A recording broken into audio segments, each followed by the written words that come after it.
So today's mission is just really to get one crab, one Dungeness, maybe a rock crab. We just wanted to have some crab for dinner.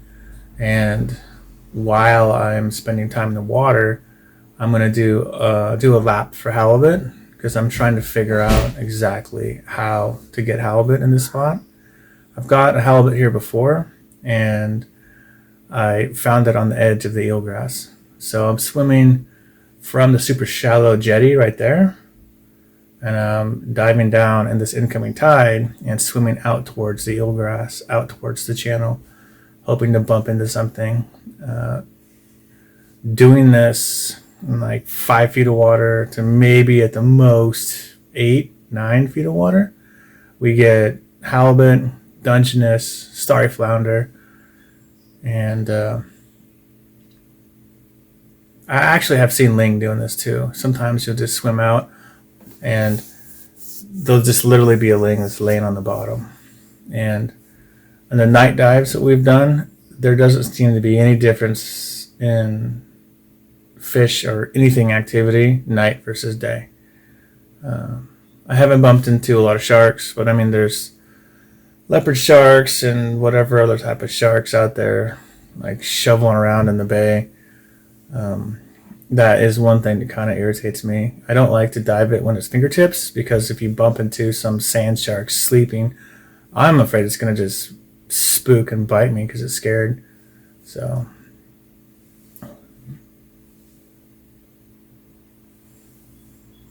here I'm doing another dive, and I know that I have a chance of getting halibut because there's pelicans working by, and in the channel, which is where I didn't actually make it to, the channel drops off to, I don't know, 20-30 feet or something. The channel's pretty deep for the bay, but I know there's bait working, which if there's bait working, there's halibut underneath. So I know I have a chance, but it's what's working against me. Is you can see I keep looking left, I keep looking, turning my head, and my bottom time is minimal. It's actually because I'm fighting the current the whole time. The current is pushing. You can see my dive flag and my dive float, it's my float line is stretched out. The current is really ripping. I think if I do this again, I'm going to do it closer to the top of high tide instead of doing it during an incoming tide. So I think during high tide, the fish are going to be more spread out, but they're going to be more findable because I'm going to be able to move slower and look at the ground more. And you see tons of dead seashells, dead clams. You see your typical trashy Humboldt Bay bottom. But I've seen starry flounder and I've seen halibut in that type of bottom. And I don't know if it's because they're cruising around or if they're actually hunting in that habitat, but I've seen them there before.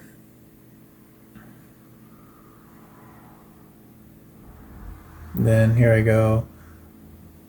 Now on these dives, I'm really getting pushed by the current. You can see when I get to the bottom. Here we go. This is where I find some eelgrass. And so you can see the currents ripping, just pushing that eelgrass all over. I've seen halibut swimming over the top of eelgrass, but the visibility is so bad that I can't see the bottom from the surface, even though it's like 6 feet of water. So when I get down, I try to find the sand on the edge of the eelgrass because that's where I seem to have found more halibut. Actually covered in sand waiting is on the edge of the eelgrass. So I'm away from the king salmon jetty, and when I look down, I can see the darkness, which is the dark green eelgrass. I dive down into it, and then I try to swim and find the rubble on the bottom.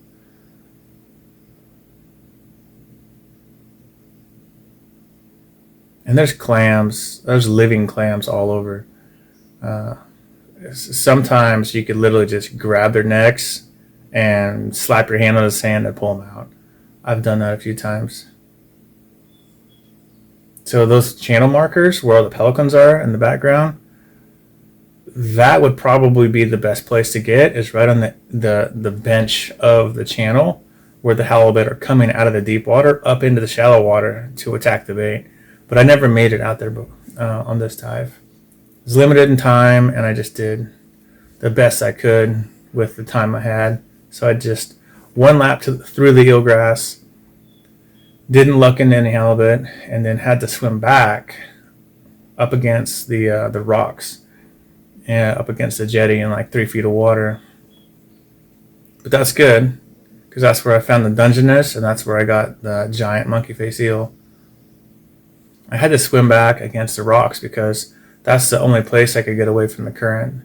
If I had to swim back through the current that was out in the bay, it would have been impossible. I could not swim back against that current. Maybe if I would have dove down to the bottom and crawled on the bottom or something, but it would have been impossible. So there's the edge of the eelgrass. That's where I see all the fish, and this particular location. I haven't seen any halibut, none, not one, out in front of the power station where it's a pure sandy bottom. And I've been out there on days when it was 12 foot of visibility and schools of bait everywhere. Here's a little school of bait. I had to take this video. It was awesome to see all these little baby fish right there in the rocks. And then here's a Dungeness.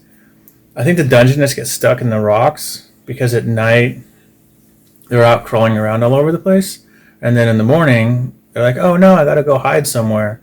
If they're too far away from the eelgrass, the darkest place they go to is the rocks. And so that Dungeness at low tide was probably in 12 inches of water. I happened to get it in a few feet of water, and it was crawling out to go disperse during the high tide.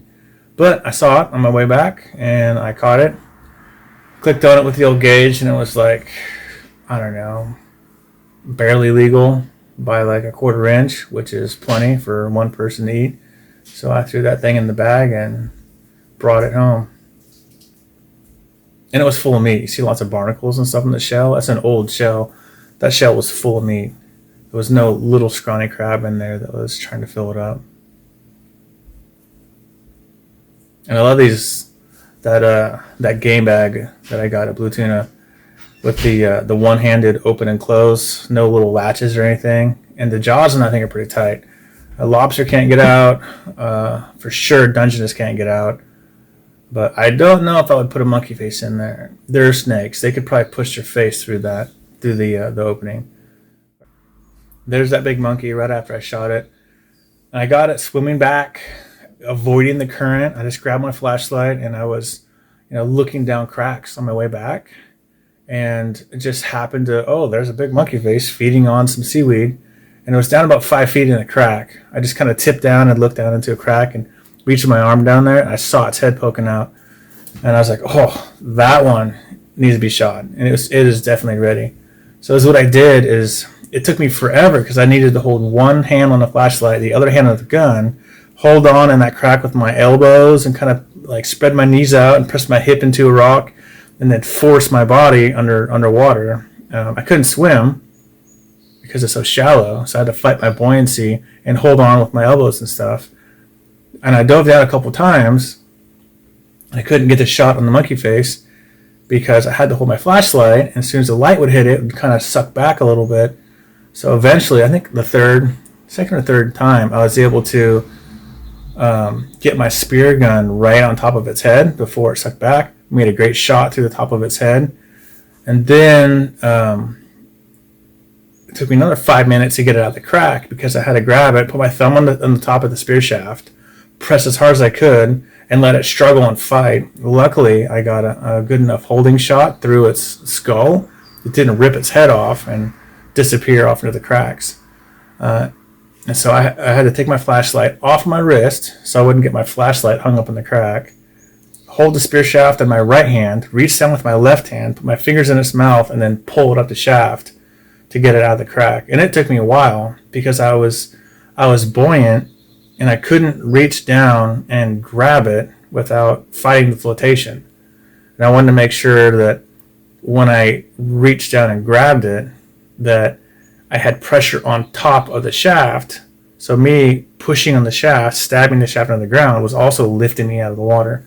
So it was definitely difficult getting that thing out of the crack, but I got it, and it's for sure top 3, one of my biggest monkey face I've got. It's not the longest or the heaviest, but it's one of the biggest. It's right there with the longest that I've got, though, within an inch.